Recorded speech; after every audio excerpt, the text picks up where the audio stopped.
І так, друзі, прийшли нарешті мені оці от бізель, як вони називаються.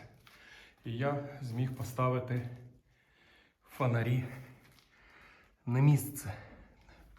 Тепер в мене є 4 фонаря, які закріплені. Правда, закріплені вони всього на 4 шайбах. Ну, там такі гайки, які саме нарізають різьбу. Я знайшов лише 4. Більше в мене для цих бізелі немає. Є більші, є менші, але для цих їх немає. Буду, напевно, шукати в Америці ще 4 і замовлю. Але поки що плейсхолдер виглядає, ну просто сок.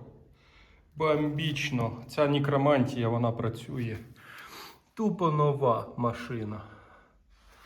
Тупо нові задні фонарі. Стопи, повороти, задній ход. Прям огніще. На цьому арку з задніми фонарями я вважаю закінченою.